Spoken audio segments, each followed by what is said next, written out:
Hello guys, कैसे हैं आप? आई नो अच्छे होंगे। मैं हूं आपकी अलीशा खान। फ्राइडे मुबारक हो। रमज़ान का पहला फ्राइडे आप सभी को मुबारक हो। चलिए गाइस, स्टोरी को स्टार्ट करते हैं। मनीषा ने नंदू के सर पर फ्लावर्स मारे थे क्योंकि उसे लगा था कि नंदू ने ही बताया है रिद्धिमा को, और रिद्धिमा उसकी क्लास लेने वाली है। और रिद्धिमा कहती है, इसे क्यों मार रही हो?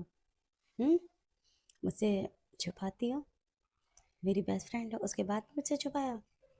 नंदू से पहले तो तुम्हें मुझे बताना चाहिए था, लेकिन देखो नंदू ने बताया मुझे। तो वो थोड़ा सा ऑकवर्ड फील करती है। कहती है, ऐसा नहीं है रिधिमा, तुम अपनी चीज़ों में बिजी हो, देखो ना। तो बस मैं नहीं बता पाई। तो रिधिमा पास आती है और कहती है, अच्छा ये कब से चल रहा है? तो कहती है, क्या कब से है?" तो कहती है, अच्छा अब ज़्यादा बनाओ नहीं, जल्दी बताओ। तो नंदू कहती है, मैं बताती हूँ। और नंदू कहती है, भाई मैंने उस दिन तुम्हारी फ्रेंड को क्या उस दिव्या से बचा लिया था, ये मुझ पर फिदा हो गई। बस तब से ही ये पागलों की तरह मुझे प्यार करने लगी, और इसने मुझे तब से अपने से दूर होने नहीं दिया। वो उस रात क्या हम एक साथ थे, तब से इसने मुझ पर कब्जा कर लिया, मेरे दिल दिमाग पर कब्जा कर लिया। तब से ही मेरे पीछे पड़ गई है, मुझे कहीं जाने ही नहीं देती है। उसकी इस बात पर मनीषा कहती है, ओहो इतनी स्मार्ट हो। हम्म मैं पीछे पड़ गई हूँ? वो कहती है, हाँ हाँ, देख लो भाई क्या कमी है मुझ में, मैं स्मार्ट हूँ, हैंडसम हूँ। तो कहती है, कोई हैंडसम हैंडसम नहीं हो, बंदर हो पूरे। और फिर वो रिधिमा से कहती है, रिधिमा इनकी बकवास तो चलती रहेगी, पहले ये बताओ पार्टी तेरी हुई या नहीं? रिधिमा कहती है, ऑफ कोर्स यार, पार्टी की तैयारी तुम लोगों को करनी है, जाओ तैयारी करो। और फिर वो अदिति से और सिया से कहती है, जाओ भाई तुम्हें भी तैयारी करनी होगी। और ये सब लोग मिलकर पार्टी की तैयारी करते हैं। इसी तरह से शाम हो जाती है, और अदिति और सिया ये बलून्स लगा रहे थे।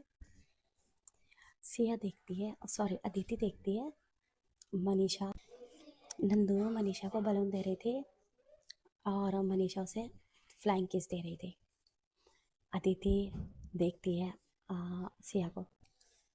सिया कहती है, अदिति ये बलून उठाना जो तुम्हारे पैरों पे पड़ा है। अदिति झुककर बलून उठाती है और देने लगती है। सिया हाथ बढ़ाती लेती है, तो अदिति पीछे कर लेती है। सिया कहती है, क्या हुआ? कहती है, अगर ये मैं तुम्हें दूँ तो मुझे क्या मिलेगा? तो सिया कहती है, क्या मिलेगा? कुछ भी नहीं, बलून के बदले मैं क्या आपको दे सकती हूँ? तो अदिति कहती है, देने को तो तुम मुझे बहुत कुछ दे सकती हो। तो कहती, क्या? फिलहाल मुझे ये दीजिए। तो कहती है, बताओ ना, तभी दूंगी। तो कहती है, कुछ नहीं मिलेगा आपको, देर हो रही है। क्या आप बातों में लग गई हैं? काम पर ध्यान दीजिए। उसके बाद सुनकर अदिति मुंह बनाती है, अनरोमांटिक कहीं की, सब कुछ जानते हुए भी अनजान बनती है। कैसे मालूम नहीं मैं इसे लाइक करती हूँ? सब कुछ पता होते हुए भी ऐसे करती है, ऐसे प्रिटेंड करती है जैसे कुछ जानती नहीं है। हाँ, मैं जानती हूँ तुम भी मुझे लाइक करती हो, लेकिन बस अनजान बन रही हो, एक्सेप्ट करने की हिम्मत नहीं है। वो ये सोच रही थी। और फिर भाई सारी तैयारी हो जाती है। शाम का टाइम हो रहा था, हॉल में सब केक कट कर रहे थे, शोर शराबा था। लेकिन अदिति की नज़रें सिर्फ और सिर्फ सिया पर थी, सिया को ढूंढ रही थी। सिया सामने आ जाती है अदिति के। सिया ने अपनी बेटी का हाथ थामा हुआ था, ईरा का।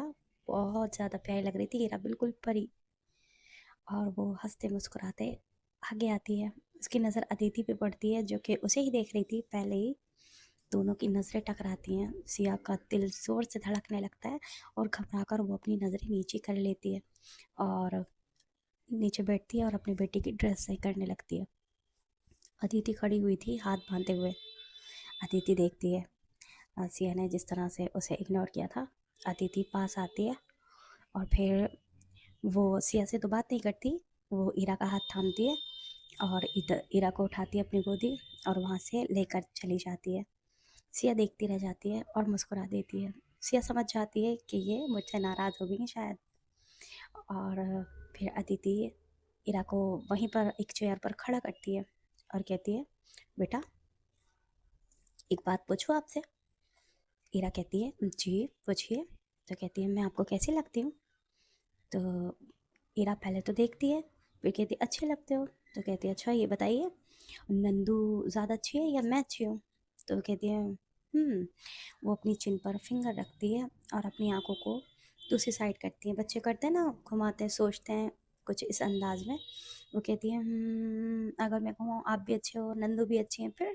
तो कहती है नहीं, एक एक का नाम बताइए। तो कहती है मुझे क्या मिलेगा अगर मैं नाम बताऊंगी तो। तो कहती है स्मार्ट गर्ल। ठीक है, जो ईरा कहेगी मैं वो करूँगी। तो कहती है पक्का। कहती है पक्का। कहती है फिर आप अच्छे हो। कहती है सच में। कहती है बहुत। कहती है अच्छा ये बताइए मनीषा दी अच्छी है या मैं अच्छी हूँ। तो कहती है दोनों अच्छे हैं, ऐसा क्यों पूछ रही हैं आप, मुझे सब अच्छे लगते हैं। कहती है गुड गर्ल। ये हुई अच्छी बात। और वो उसके चिक पर किस कर लेती है मेरा बच्चा। अच्छा अगर मैं आपकी मम्मा और आप हम तीनों एक साथ रहें तो कैसा लगेगा आपको। तो ईरा खुश हो जाती है। ईरा को वाकई अदिति अच्छी लगा करती थी। ईरा कहती है ये तो बहुत अच्छी बात है। तो कहती है अच्छा और अगर मैं आपको डेली घुमाने के लिए लेकर जाऊँ, डेली चॉकलेट आइसक्रीम ये सब खिला कर लाऊं, आपको डेली गिफ्ट दूं, तो तो बताइए कि आप मेरे साथ रहेंगी अपनी मम्मा के साथ। कहती है ऑफ कोर्स। कहती है ठीक है अच्छा आप मेरी बात सुनिए, अपनी मम्मा के कान में जाकर कहना आपको अदिति टेरेस पर बुला रही हैं, ठीक है। ओके अच्छा अच्छा अच्छा अच्छा रुकिए। ईरा जैसे ही जाने वाली थी तो अदिति उसका हाथ पकड़ लेती है। कहती है अपने गालों पर फिंगर रखकर पहले यहाँ किस कीजिए। उसकी बात सुनकर वहाँ पर ईरा किस करती है कहती है ये अच्छी किस नहीं है, खट्टी है, मीठी वाली कीजिए ना इधर। और वो अपनी गाल की दूसरी साइड कहती है, वो वहाँ किस करती है कहती है मज़ा नहीं आया यार, कुछ कमी है। फिर अदिति अपने होठों पर फिंगर रखती है, कहती है यहाँ मीठी वाली दीजिए। तो फिर वो उसके होठों पर करती है कहती है ये हुई ना बात, ये अच्छी थी, वेरी गुड, आगे से ऐसे ही कीजिएगा ठीक है। कहती है ठीक है और वो वहाँ से चली जाती है। वो भागती हुई जाती है और मम्मा मम्मा चिल्लाती है। सिया कहती है क्या हुआ मेरी जान, क्या हुआ। तो कहती है मम्मा नीचे बैठिए ना। तो सिया कहती है अच्छा ठीक है और नीचे बैठ जाती है वो। तो उसके कान के करीब जाकर कहती है मम्मा आपको अदिति दी बुला रही हैं, वो टेरेस पर आपका वेट कर रही हैं, उन्होंने कहा है कि मम्मा से जाकर कहो मैं उनका वेट कर रही हूँ। तो सिया कहती है अच्छा ठीक है आप जाइए खेलिए, मैं अदिति दी से मिलकर आती हूँ। कहती है ठीक है। और फिर वो इधर उधर देखती है कि कोई देख तो नहीं रहा। तो कोई देख नहीं रहा था, सब बिजी थे। रिद्धिमान भी एक दूसरे में बिजी थे और नंदू मनीषा ये बात कर रहे थे और सभी लोग आपस में बातें कर रहे थे, कोई किसी पर ऐसे ध्यान नहीं दे रहा था। वो अपना साड़ी का पल्लू सही करती हुई टेरेस की तरफ बढ़ जाती है। सिया जैसे ही टेरेस पर आती है वहाँ सन्नाटा था, सिर्फ चांदनी रात की ठंडी हवा और मध्यम रोशनी थी। सिया इधर उधर देखती है, अदिति तो कहीं नहीं थी। तो कहती है अदिति कहाँ हो तुम, अदिति तुमने मुझे बुलाया। तभी एक पिलर के पीछे से अदिति दबे पांव आकर सिया के पीछे खड़ी हो जाती है। अब वो पीछे से ही अदिति अपने दोनों हाथ रेलिंग पर रख लेती है और भाई बीच में खड़ी हुई थी सिया, मतलब उसे ना वो अपने घेरे में ले लेती है। अब जैसे ही पलट कर देखती है सिया तो वो पीछे हटती है और रेलिंग से लग जाती है। अब वहाँ से निकलने का कोई रास्ता नहीं था। सिया उसे देखने लगती है। अदिति सिया की आंखों में झांक रही थी। अदिति की आंखों में एक खुमार था, प्यार था। सिया घबरा कर नजरें नीचे कर लेती है और सोचती है ये क्या चल रहा है, ये क्या हो रहा है, इसे ऐसे क्यों देख रही है मुझे, पागल पागल हो गई है क्या।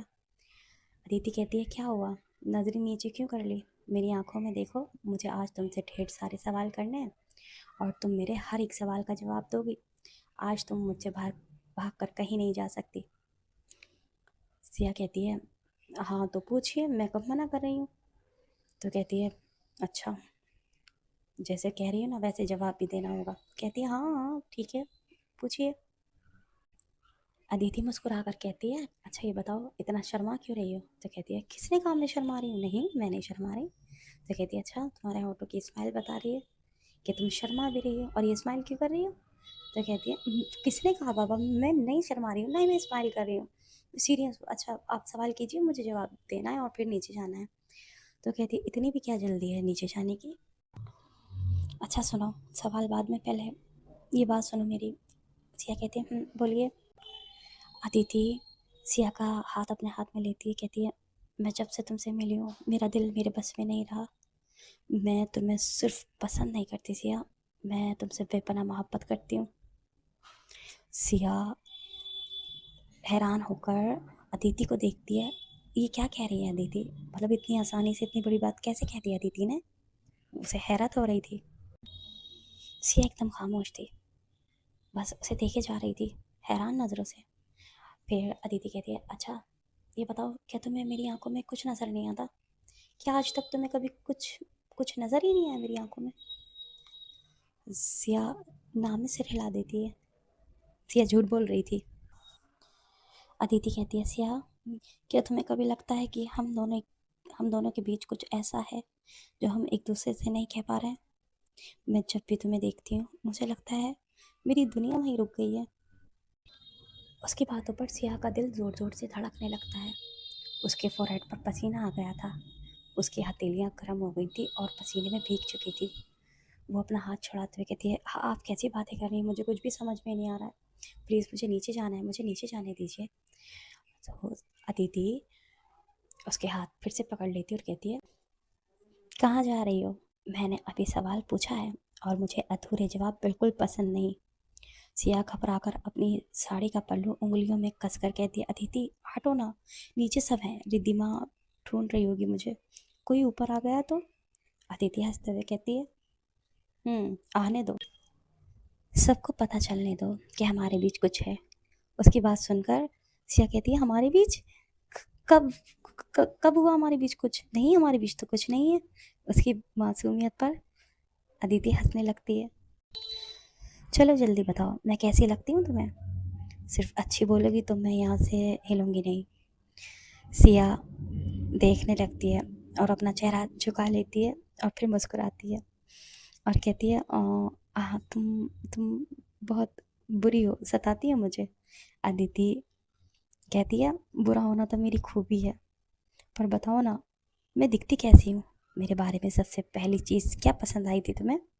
हम्म सिया थोड़ा झिझक रही थी, लेकिन फिर कहती है धीरे से तुम्हारी आंखें मुझे बहुत पसंद है, साफ शफाफ, जैसे जैसे कोई झील होती है उनमें डूब जाने को दिल चाहता है, मासूमियत सब कुछ तो है इन आँखों में।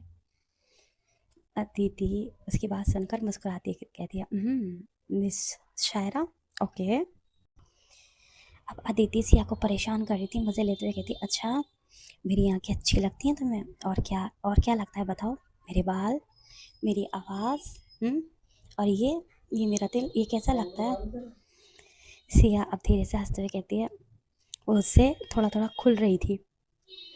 तो वो कहती है बाल तो बिखरे रहते हैं तुम्हारे हमेशा, पर हाँ अच्छे लगते हैं जब वो तुम्हारी आंखों पर आते हैं, और तुम्हारी आवाज़ थोड़ी ना तीखी है, पर जब तुम धीरे से बोलती हो ना तो अजीब सी बेचैनी होती है। अदिति कहती कैसी बेचैनी बताओ। तो सिया मना करती है, वो जिद पर अड़ जाती है, बताओ ना कैसी बेचैनी। तो कहती है एक अजीब सी बेचैनी होती है, दिल को बेकरार करती है। अदिति का हाथ सिया की जेब लाइन पर जाता है और वहाँ उसे टच करता है। सिया के पूरे बदन में करंट दौड़ जाता है, एकदम से होता है ना, थर थर आ जाता है और वो एकदम से अपनी आंखें ज़ोर से बंद कर लेती है और फिर वो अपनी थरथराती हुई आवाज़ में कहती है अदिति प्लीज़ ऐसा मत करो, मैं मैं मर जाऊंगी शर्म से। अदिति खिलखिलाकर हंसते हुए कहती है अरे शर्म से कोई नहीं मरता मेरी जान, उल्टे तुम्हारे गाल और लाल हो गए हैं, बिल्कुल टमाटर की तरह। बताओ ना, मैं तुम्हारे लिए स्पेशल हूँ या सिर्फ रिदिमा की दोस्त हो तुम्हारे लिए? आंखें बंद किए ही एक लंबी सांस लेकर कहती है, तुम मेरे लिए बहुत स्पेशल हो। जब तुम नहीं आती या फिर आने का कह देती हो तो बार बार मैं दरवाजे की तरफ देखती हूँ। जब तुम किसी और से बात करती हो तो मुझे मुझे थोड़ा बुरा लगता है। आप खुश, आप जाने दोगी मुझे? अदिति उसके चेहरे के और नज़दीक आकर कहती है, नहीं, अभी तो असली सवाल बचा है। तो कहती है, अच्छा, और वो क्या है? तो कहती है, वो ये है, क्या तुमने कभी सोचा था कि तुम्हें मुझसे मोहब्बत हो जाएगी या मुझे तुमसे? उसके इस बेबाक अंदाज पर सिया अपना फेस उठाकर उसे देखती है हैरान नज़रों से। क्या, मुझे आपसे मोहब्बत, ये किसने कहा? तो और ये कहकर एकदम से हाथ छुड़ाकर वो भागने लगती है। जैसे वो भाग रही थी, अदिति पीछे से हाथ पकड़ लेती है। वो अपना हाथ छुड़ा रही थी लेकिन अदिति उसके हाथ को पकड़े हुई थी। कहती है, किसने कहा? ये तुम्हारी आंखें ये कह रही हैं। और एक झटका देकर वो उसे अपने करीब कर लेती है और फिर उसकी चिन पर अपना हाथ रखती है, थोड़ा सा ऊपर उठाते कहती है, ये आंखें कब तक छुपाओगी? ये आंखें सब कुछ बयान कर रही हैं जो तुम्हारे दिल में है, तुम्हारे दिल का हाल। कहती है, नहीं, मुझे आपसे मोहब्बत नहीं है, ये ज़बरदस्ती है। देखें, आपने मुझसे जो पूछा मैंने बता दिया, अब आप ज़बरदस्ती कर रही हैं। तो अदिति उसके पास आती है, उसकी कमर में हाथ डालती है, कहती है, अगर ज़बरदस्ती है तो ज़बरदस्ती ही सही, और ज़बरदस्ती भी अपनों ऊपर की जाती है। मेरा हक है तुम पर। ठीक है, अगर तुम्हें मुझसे मोहब्बत नहीं है तो ठीक है, मैं तुम्हें नहीं रोकूंगी। क्या मेरा तुम्हें इस तरह से बात करना, मेरा तुम्हारे नज़दीक आना तुम्हें बुरा लग रहा है? अगर बुरा लग रहा है तो सच में तुम खुद को मेरी गिरफ्त से आज़ाद करवा सकते हो। उसकी बात सुनती है सिया और खामोश हो जाती है। अब सिया के दिल में भाई अजीब उलझन थी। वो जाना भी चाहती थी, शर्म भी आ रही थी, और वो ये भी चाहती थी कि वो यहाँ रहे। तो वो खामोश खड़ी रहती है। उसकी खामोशी उसका इजहार था। उसकी हाँ थी, क्योंकि उसने जो कि अदिति का हाथ उसकी बैक पर, उसकी कमर पर रखा हुआ था, वो नहीं हटाया था, ऐसी खड़ी हुई थी। इसका मतलब कि हमारी सिया भी इस बात पर राजी है। उसके दिल में भी अदिति के लिए मोहब्बत है और ये बात हमारी अदिति समझ जाती है। सिया अदिति कहती है, अच्छा ये बताओ, क्या मेरा छूना तुम्हें बुरा लग रहा है? बुरा नहीं लग रहा, पर डर लग रहा है। कभी किसी से ऐसे बात नहीं की मैंने। ये सब अच्छा लग रहा है, तुम्हारा साथ होना सुकून देता है मुझे। अदिति देखती है सिया को। सिया के माथे पर एक लट आई हुई थी, वो उसे पीछे करती हुई कहती है, ठीक है, आज के लिए इतना ही काफ़ी है, पर याद रखना, मैं अभी रुकने वाली नहीं हूँ। अगली बार इससे भी ज़्यादा बातें निकलवाऊंगी तुम्हारे दिल से। अदिति ने उसके हाथ छोड़ दिए थे। सिया मौका देखती है और उसके हाथों के नीचे को निकल जाती है, और भाई वो भागती है नीचे की साइड, और भागते भागते थम दिखाते हुए जाती है। कहती है, इस बार मैं हाथ आने वाली नहीं हूँ। अदिति भी चिल्लाते हुए कहती है, ये तो वक्त ही बताएगा। और सिया नीचे आती है, उसके पीछे पीछे अदिति भी आ जाती है। ये देखती है हमारी रिधिमा और अनवी भी। रिधिमा अनवी को अपनी एल्बो मार कर कहती है, देखो, चांद सूरज की जोड़ी उतर कर आ रही है। अभी ये लोग ना नीचे आ गए थे दोनों। तो सिया की बेटी दौड़ती हुई अदिति की अदिति के पास आती है और उसकी गोद में चढ़ जाती है और कहता है, अदिति दी, आपने कितनी देर लगा दी ऊपर? मैं आपका कब से वेट कर रही हूँ। मैंने ना आपके लिए केक बचा कर रखा है।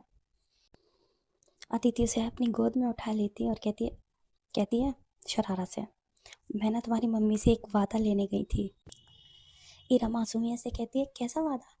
तो वो सिया को देखते हुए कहती है, था बस एक वादा। तो क्या मम्मी ने वादा ले लिया? हाँ बेटा, आपकी मम्मी ने वादा ले लिया। सिया उसकी बात सुनकर शर्मा जाती है और किचन की तरफ भाग जाती है। अनवी जो ये सब देख रही थी, रिदिमा के कान में कहती है, बस अब आप अपनी दोनों बहनों की ना शादी के बारे में सोच लीजिए। इस बार दो दो शादियाँ एक साथ होंगी।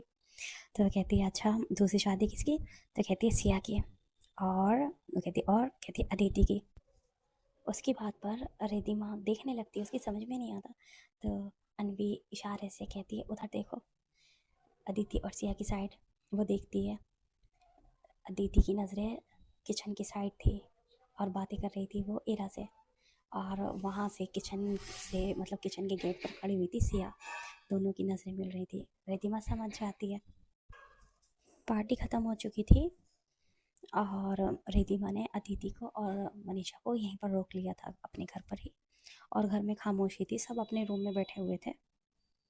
अनवी बेड पर पिलो से ना टेक लगाए हुए बैठी हुई थी। उसके चेहरे पर थोड़ी थकावट थी। रिद्धिमा कमरे में आती है और देखती है अनवी अपने पैरों को हल्का सा सहला रही थी। रिद्धिमा उसके पास आकर कहती है, बहुत थक गई हो ना, ऊपर से ये प्रेगनेंसी की शुरुआत। इतना कहकर वो अनवी के पास बैठ जाती है और अनवी के पैरों को अपनी गोद में रख लेती है और दबाना स्टार्ट कर देती है।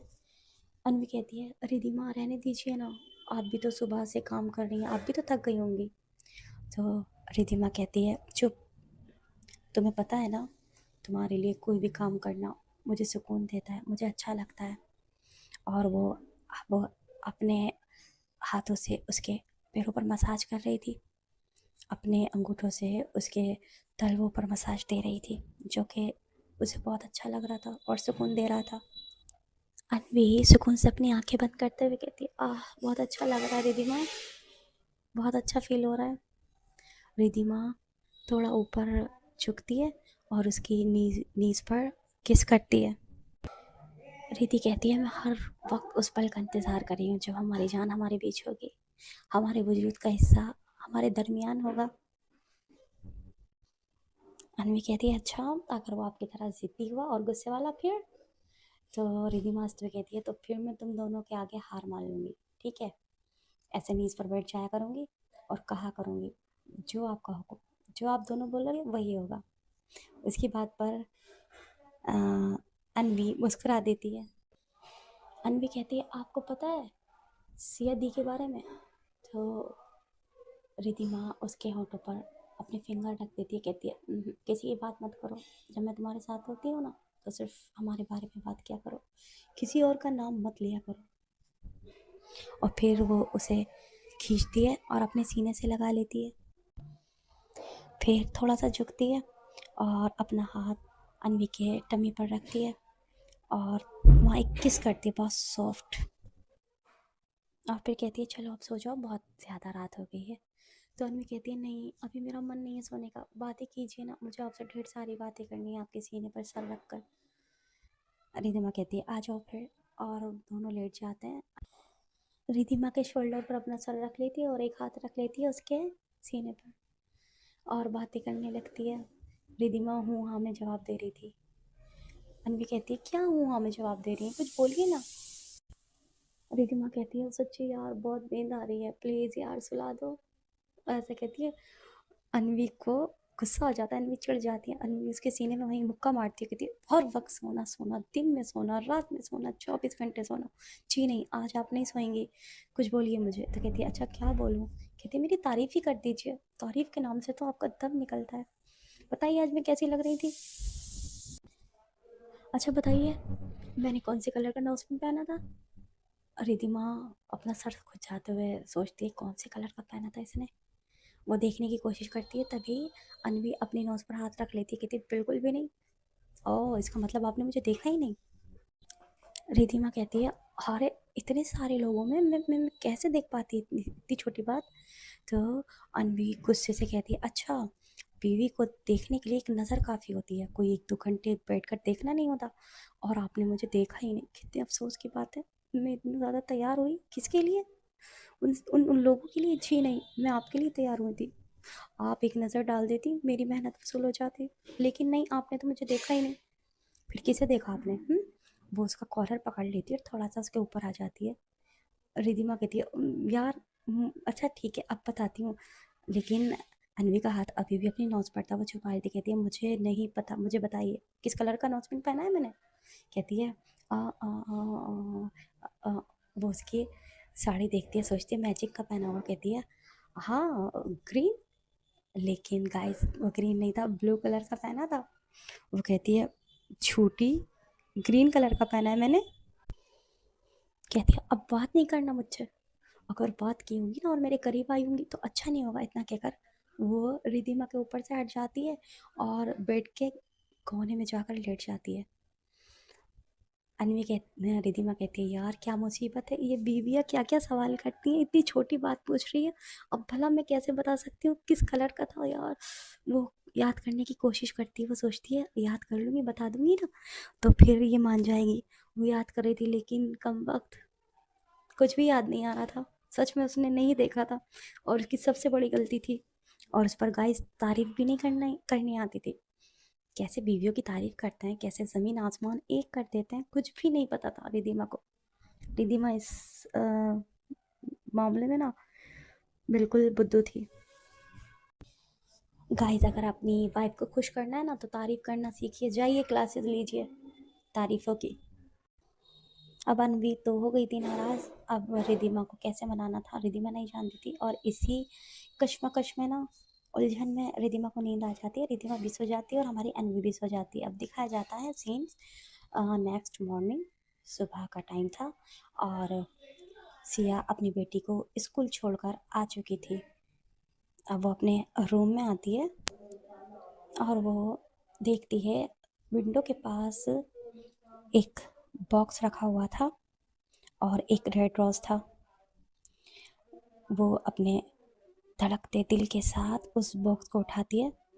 बॉक्स के अंदर बहुत सुंदर पायल थी जिस पर छोटे छोटे घुंघरू लगे हुए थे, साथ में एक नोट भी था। उस पर लिखा हुआ था ये पायल सिर्फ तुम्हारे लिए है, इसकी छन छन मुझे बताती रहेगी तुम मेरे पास हो। और हाँ, इसे पहनकर जब नीचे आओगी ना तो मैं समझ जाऊंगी कि टेरेस वाली बातों का जवाब हाँ है। तुम्हारी जिद्दी अदिति। सिया वो नोट पढ़ती है और वो नोट पढ़कर उसके फेस पर एक स्माइल आ जाती है, शर्मीली मुस्कान। वो अपना चेहरा फ्लो में छुपा लेती है और फिर वो पायल को देखती है और अपने हाथों में पायल को लेकर चूम लेती है और फिर धीरे से अपना पैर आगे करती है और पायल पहनती है। जैसे ही पायल बजी थी सिया का दिल जोर से धड़क उठा था। कहा था ना अदिति ने कि जब ये बजेगी तो तुम मुझे लगेगा तुम मेरे आसपास हो। और फिर वो दोनों पैरों में पायल पहनती है और भाई वो आती है नीचे। अब नीचे सब लोग टेबल पर बैठे हुए थे और नाश्ता कर रहे थे।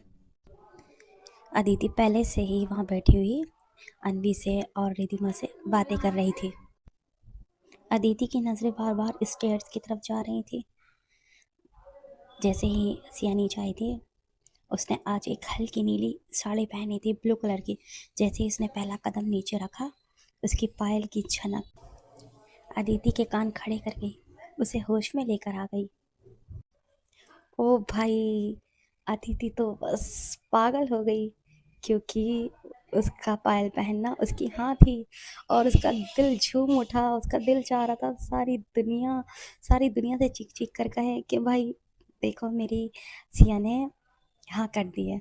और उसके फेस पर एक स्माइल आ जाती है, जीत वाली स्माइल होती है ना कि देखो मैं जीत गई, मैंने अपना प्यार हासिल कर लिया।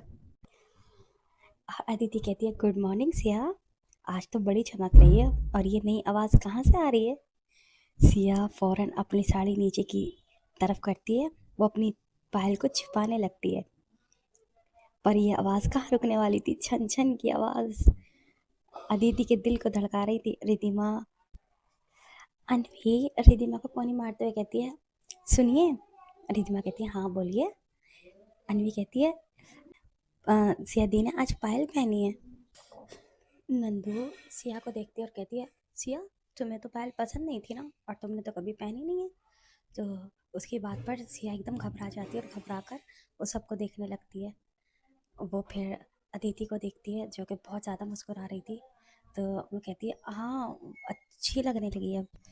और फिर वो चिढ़कर कहती है क्या हो गया आप लोगों को, वकीलों की तरह क्यों सवाल कर रहे हैं, जब से आई हूँ सवाल पर सवाल किए जा रहे हैं। नंदू कहती है कहाँ सवाल किया है हमने, हम तो ऐसे ही पूछ रहे हैं और तुम इतना परेशान क्यों लग रही हो। कहती है नहीं मैं परेशान नहीं हूँ। चलिए तो गाइस स्टोरी का करते हैं यहीं पर एंड और नेक्स्ट पार्ट में जानते हैं कि आगे क्या होगा।